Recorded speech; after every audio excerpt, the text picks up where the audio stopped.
What's up, everybody? Twin Peaks, Season 2, Episode 11, titled Masked Ball. I'm assuming they are talking about a ball as in a dance, masked, I don't know. I'm not sure exactly what it refers to. But anyway, let's get started, see what's going on. We start off with James on his Harley, riding down the open road, a little old school rock and roll playing.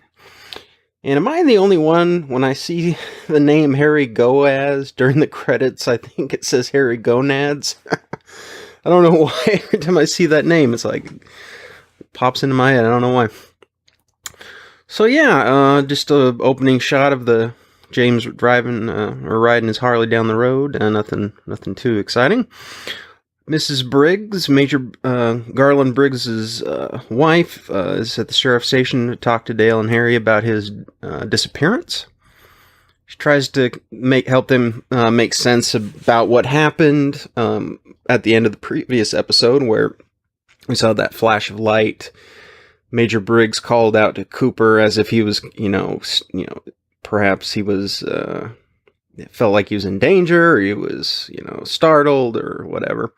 Cooper shows up, and the Major's no longer there. She talks about the Major sometimes disappears, out of the blue, for work-related reasons, but so she doesn't think this may be anything different than that. She mentions that the fact that Dale and Major Briggs were in the woods is important. Apparently talks about them constantly. Dale asks her if the Major has been trying to contact some element or entity that exists in the woods as part of his top secret work. She tells him it's classified, which is a typical Briggs answer to anything that we would really like to know about. Mrs. Briggs says that it's interesting, to say the least, to be married to someone like Major Briggs. When she leaves the room, Dale tells Harry that, basically there's no way the Major just walked away into the woods. He believes that flash of light was representative of the spirit or entity that exists within the woods. So he's convinced that it was a supernatural occurrence, and the Major, obviously the Major wouldn't have called out to Dale, in alarm, and then, walked into the woods. It wouldn't have made any sense. But anyway, get a little more information on that. So yeah, Major Briggs' focus of his work is definitely within the woods, or in certain parts of the woods in Twin Peaks. So definitely this, like I said, this is going to play a part later on. It'll become clearer as we go, but it's, the woods has always been an entity unto itself, and a major part of what goes on within the world of Twin Peaks, and how it affects the people there. So yeah, the woods, as we get towards the end, it will become a much bigger factor, and we'll get a lot of new information about it, and what exists there and whatnot. So yeah, we will get there soon enough. Gordon Cole calls Dale at the sheriff's office. I talked to him about the situation that happened at One-Eyed Jack's. Mentions that Agent Bryson is showing up, and you'll have already watched the episode, but it's you'll get a kick for those. We definitely get a kick out of seeing who Agent Bryson is, both the actor and otherwise. Which you know what I'm saying. Yeah, look at that old school Apple technology sitting on the desk there as Dale's being interviewed. It's got to be circa 1990, 1991. So, yeah, I remember using those old Apple computers in elementary school with the floppy disks and everything. So, yeah, back in the day. So Dale goes in to talk about the allegations against him. Basically says he's going to stand by his actions and accept the consequences. And then he starts to kind of talk a little bit spiritual, or I guess you could say new agey sounding type stuff, but he's actually saying some things that are pretty profound. He mentions saying, he talks about the wood, the sound of wind through the pines, the sentience of animals, and he mentions what we fear in the dark and what lies beyond the darkness. The guy interviewing him, so, it's like, what the heck are you talking about? And he says, seeing beyond fear, about looking at the world with love. So those fear and love are two major emotions or states of mind factors that have to do with what happens later on in the show. I mean, they're seen as a kind of opposites of the spectrum. Not necessarily, instead of like having good and evil, you have like fear and love, basically. So yeah, he's talking about seeing in the darkness and beyond it. And not being overcome by fear. Remember, everything isn't so bad as long as you can keep the fear from your mind. Again, these things are foreshadowing a lot of stuff. So, yep, those themes come back in the literal sense later on. Well, not I guess literal, but explicitly stated later on. But yeah, keep in mind the duality of fear and love. We got another scene, Nadine at high school. She has a crush on Donna's old boyfriend, Mike, yada yada, not much there. James pulls up to a bar, and there's one sexy-ass looking Corvette parked out front, man. I wouldn't mind owning that bad boy. Strikes up a conversation with a blonde at the bar. She's drinking alone, she's got red lipstick and a bright red, kind of, I don't know if it would be silk satin outfit. So, yeah, you could say femme fatale, perhaps. Yeah. With a rich husband, and yeah, like I said, hanging out alone at the bar in the middle of the boonies drinking martinis. So, yeah. She's someone you want to watch out for. We'll learn more about her later. Dick Tremaine enters with a young man that's with him, and this is little Nicky, the boy he's taken under his wing as part of the Big Brothers program. So now we've got the adventure of Uncle Dick, Uncle Andy, and little Nicky going on. So yeah, fun will ensue. When we're back at the sheriff's department in Harry's office, they're kind of, shooting the breeze or BSing about, whether or not they'll be able to get, what they'll do if they can't clear Dale's name because of the drug, trafficking allegations and all this other stuff, trumped up charges against him. And then Dale mentions something about the White Lodge, which is something the Major mentioned, and Hawk's ears, immediately perk up, and he wants to know where did you hear that? And these words specifically are in regard to it when Dale asks about it. He says, Cooper, you may be fearless in this world, but there are other worlds. So, yep, that's definitely referring to what they would say with the Fire Walk with Me mantra. The magician longs to see one chance out between two worlds. Fire walk with me. So, according to Hawk's tribe, I'm not sure if they mention what tribal affiliation he has. I guess I'd have to look at that area on the map and discern it, but it says the White Lodge is basically a place where the spirits or beings that rule over man and nature reside.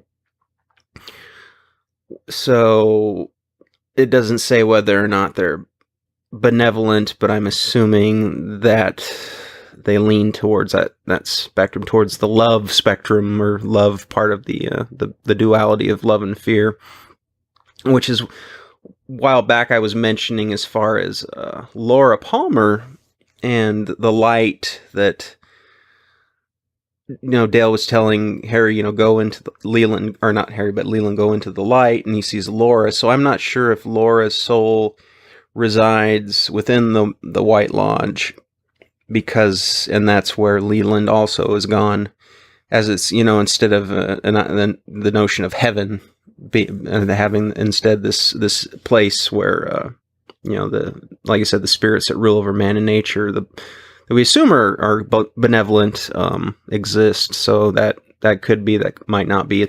That's what I was kind of curious about when that final scene when Leland was had a vision of his daughter. and whether or not that's where she was residing and where she was welcoming him to. But anyway, Harry reiterates that it's an old legend, a local legend that's been around for a long time. Then he also mentions the Black Lodge, which is the shadow self of the White Lodge, and we've already seen, though not named. I just immediately referred to it as the Black Lodge off the bat, because it wasn't really a spoilerish thing anyway. I just wanted to, instead of the Red Room, which some people will refer to it to as, I just decided to just name it the Black Lodge right off the bat. So, anyway, so basically the Black Lodge, when you die, and your spirit passes through this place called the Black Lodge, you're met face to face with your own shadow self, which is also known as the Dweller on the Threshold. And if you cannot confront the Black Lodge, or the Dweller on the Threshold in the Black Lodge with perfect courage, and thus you face it with imperfect courage, it will, according to Hawke, utterly annihilate your soul. So yeah, we've got some Jungian theory going on here with the notion of the shadow self. Some American Indian lore. I'm not sure. I'm assuming it's based on something that pre-existed as far as American Indian lore mythology, and they probably worked it into this kind of unique concept that I don't think, at least from what I've seen, that the whole Black Lodge, White Lodge thing is the actual thing that it's based on is something that pre-existed. I might be wrong. I should look into it a little bit further, but I think it was something that Lynch and Company kind of made up. And you've also got this notion of the evolution of the spirit to a state of perfection, and one of its steps towards perfection is passing through this the Black Lodge, where basically the spirit will be judged, and where this brings in again the notion of fear, because if you show fear, thus you have imperfect courage. Your soul, it will utterly annihilate your soul. Whatever that means, So yeah, that's where the whole notion of fear plays in, as far as we can tell so far. So you must face your shadow self, and if you're not familiar with the concept of the shadow and whatnot, Carl Jung's has a theory, or basically the shadow. I'm not going to be able to break it down without going on and on and on and drawing this out into a philosophical conversation. But if you want to learn more about it, I'm sure some of you, especially those that are on Minds, are familiar with Jordan Peterson. I would recommend you watch his lectures on Jung, Carl Jung, and the shadow and the shadow self and whatnot, to get a better idea, because you'll appreciate it more once you have a better understanding of it. So I'm not going to drag it out into that. So like I said, the evolution of the spirit to a form of perfection is actually something that appears in Hermetic philosophy as well, where basically, and I'll just briefly mention it. It's basically we essentially our soul's journey from what you could call God, which is in the Hermetic sense is not like the Abrahamic God.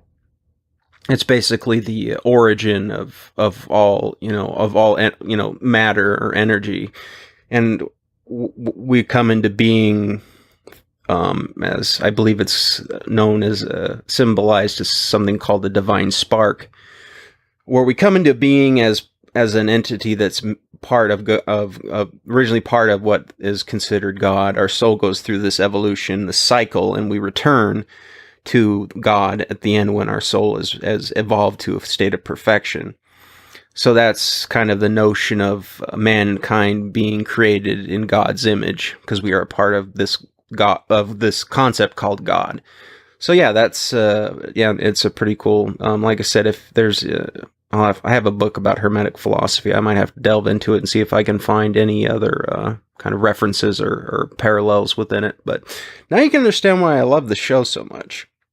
I mean, what other shows delve into this kind of depth of philosophy and spirituality, and intermesh it with, you know, a mystery, a story, and all this other stuff. This is the kind of the essence of why I really like, other than, you know, the Laura Palmer case and all that is really interesting. But this kind of stuff is what I really took away from Twin Peaks that stayed with me so much, is all these kind of different ideas that are worked here in these notions of the Black and the White Lodge, the entities that live there, you know, and so on and so forth. So yeah, that's a little sidetracking anyway, but yeah, this is just some really cool stuff. It's always kind of stuck with me.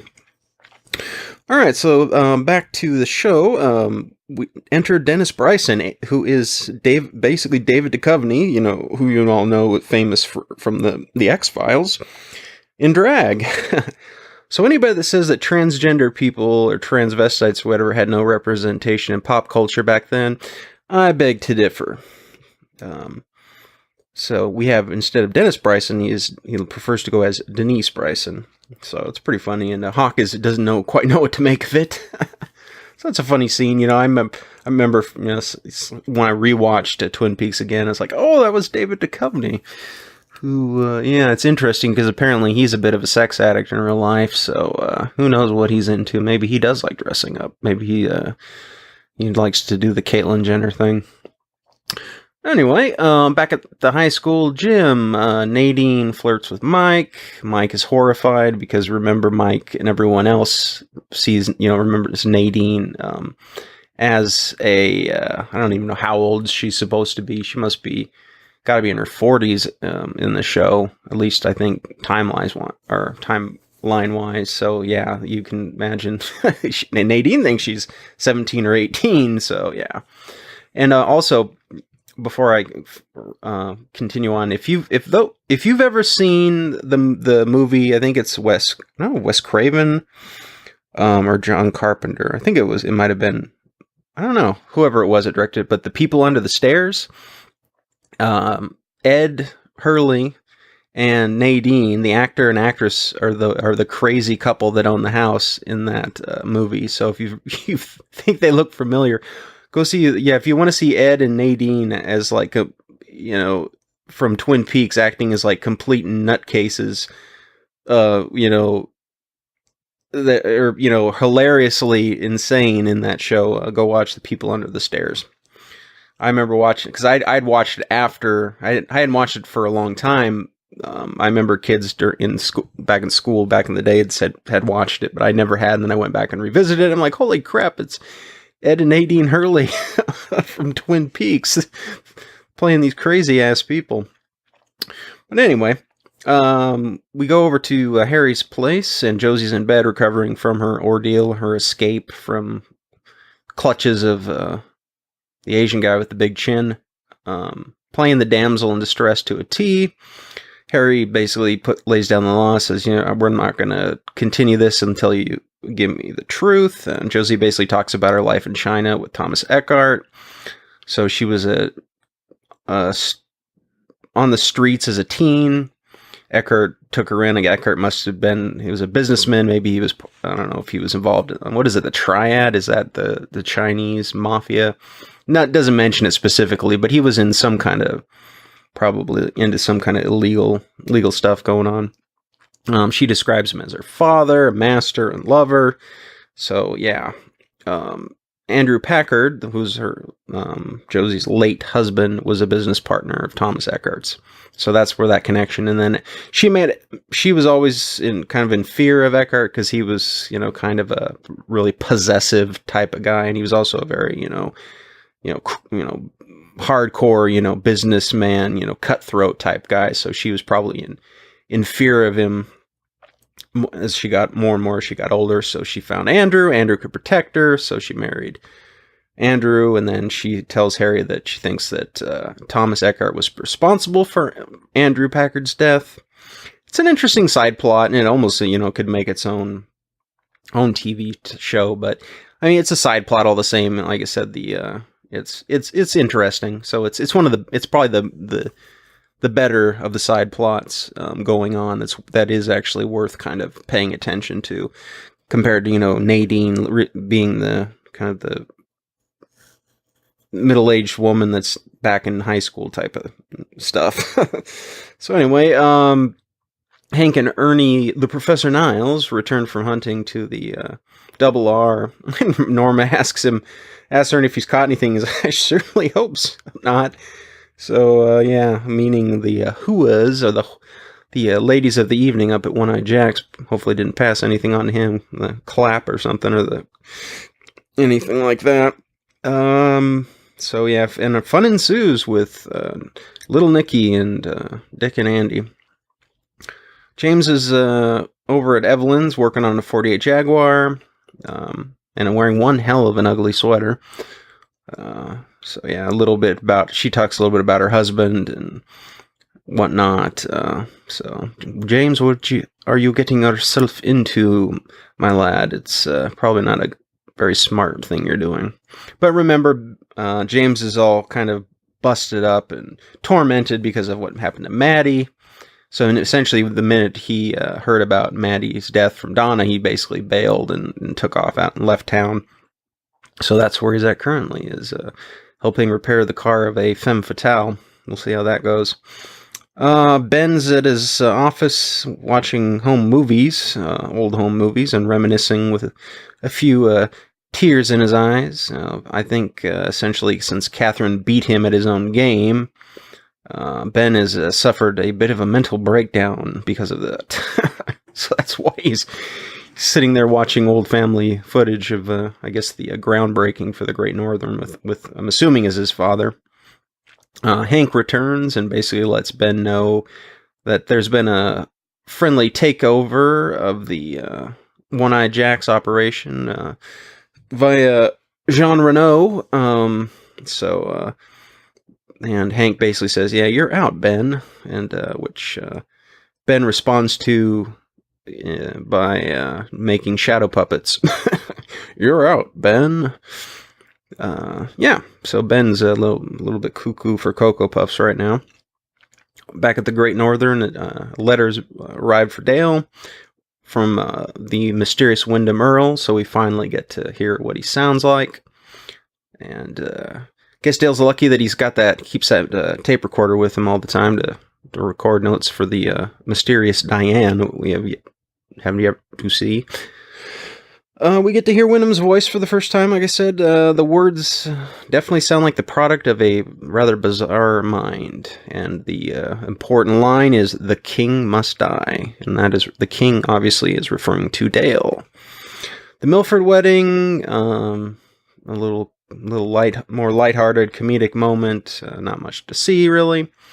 Dale gets a call from Denise, goes down to the Milford wedding reception.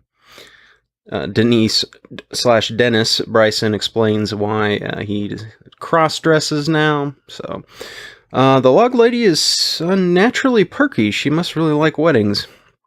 Otherwise, she always seems kind of distant and kind of unagreeable. And at the very end of the episode, Josie comes clean to Catherine about the whole ordeal, about Andrew Packard and whatnot. But Catherine is a few steps ahead of her. And apparently Josie was involved in her husband's death. Surprise, surprise. Eckhart may be coming for Josie, so Josie's now thrown herself at Catherine's mercy. Or is at her mercy now, I should say. So now Catherine basically made Josie her servant, maid, and so on and so forth, in order to protect her. And out of the shadows, after Josie leaves, is none other than the Andrew Packard, who was apparently supposed to be dead all this time. But nope, he is alive. So those Packards, both Catherine and brother Andrew, are quite resourceful and quite clever. So, poor Josie. The fun never ends for her.